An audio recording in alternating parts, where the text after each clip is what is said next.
බුදුරජාණන් වහන්සේ සෑම දවසේම උදේ දවල් සවස භික්ෂූන් වහන්සේලාට ගිහි පින්වතුන්ට ආවාද කරනවා. ඒ කියන්නේ උනන්දු කරවනවා.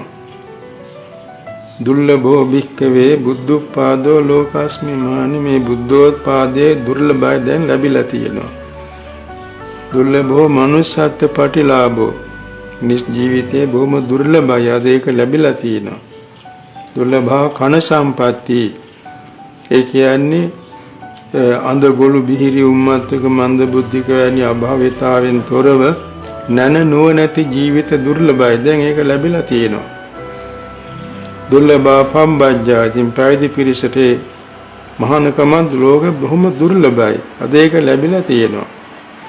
දුර්ලභං සද්ධම්ම ශ්‍රවණං නිවනට උපනිශ්‍රේ වෙන මඟඵල නිවන් ලැබෙන සද්ධර්මයේ ශ්‍රවණය කරන් ලැබෙන බොහොම අඩුයි අද ඒක ලැබිලා තියෙනවා. දුර්ලභෝ සත්පුරුෂ සංසේවෝ නිවනට උපකාර වෙන කල්යාණ මිත්‍ර ආශ්‍රේ බොහොම දුර්ලභයි අද ඒක ලැබිලා තියෙනවා. මේ සියල්ල දැන් ලැබී ඇති බැවින් අප්පමාදේන භික්ඛවේ සම්පාදේත මහණේ හැම විටම කුසල්සිත වැඩෙනසේ මන සිහියෙන් කටයුතු කරත්වා කියලා උපදෙස් දීලා තියෙනවා.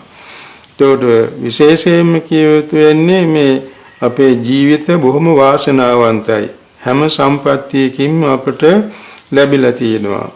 ඒ ලැබී තියෙන මේ වාසනාවන්ත ජීවිතය අපි තවදුරටත් සාර්ථක කර ගැනීම පිණිස හැම විටම කුසල්සිත වැඩෙන හැටියට අකුසල්සිත නොවැඩෙන හැටියට සිහිය පිහිටුවමින් ඔය අනුස්සති භාවනා කරම තමන් සමාදන් වන සීලය ඒ වගේම තමන්ගේ సంతානයේ තුල හිත පිරිසුදු වෙන මෙත්තා කරුණා මුදිතා උපේක්ඛා ගුණ මේවා නිරතුරුව භාවනා කරන්න පුරුදු කරන්න. එසේ පුරුදු කිරීමේදී තමන් කවදාකවත් අපායට වැටෙන්නේ නැහැ. මනුෂ්‍ය ලෝකේ දුක්ඛිත බවට පත්වන්නේ නැහැ. උපනුපන් තැන මේ ජීවිතේ මඟඵල නිවන් නොලැබුණොත් උපනුපන් තැන බොහොම වාසනාවන්ත ඥානවන්ත ජීවිත ලැබෙනවා. ඒ හේතුවෙන් තම බලාපොරොත්තු වන සමත භාවනා විපස්සනා භාවනා මඟඵල නිවන් සුව ලබන්න වාසනාව ලැබෙනවා. ඒකයි බුදුරජාණන් වහන්සේ දුන්න විශේෂ උපදේශයේ සුගතෝ වාදය. ඉතින් බුදුරජාණන් වහන්සේගේ උපදේශ පරිද්දෙන් හිතට නීවරණ ඇතුල් නොවන හැටියට නිතර අනුස්සති ක්‍රම හුරු කරන්නට ඕන. ආනපාන සතිය විශේෂයි. ඒකට විවේකීව භාවනා කරන්න ලැබුණොත් කළ යුතුයි. උදේට, පාන්දරට, රැයට, දවල්ේ වුණත් යම් කිසි විදිහකින් නිවාඩුවක් තියෙනවා නම් ඒ ආනපාන සතිය බලන්න සුදුසුයි. අනිත් හැම විටම වැඩ කරන කාලය තුල මෙත්තා බුද්ධානුස්සති කොට්ටාස භාවනා මරණ සතිය පුරුදු නම් එහෙමයි. එහෙම නැත්නම් බුදුරජාන් වහන්සේ දෙසූ දේශනාවක් භාවනාට අදාළ දේශනාවක් කරණීය මිත්‍ය සූත්‍රය.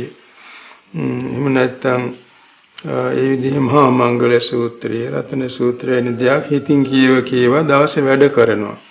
ඒතර හිතට නීවරණ එන්නේ නැහැ. නීවරණ නැති නිසා යම්කිසි වෙලාවක ආනාපාන සතිය වඩන්න විවේක ලැබුණා නම් හිතෙන්දී පහසුවෙන් හිත තන්පත් වෙනවා, භාවනාවට හිත යෙදෙනවා, සමාධි වෙනවා. මේකයි අවශ්‍යතාව.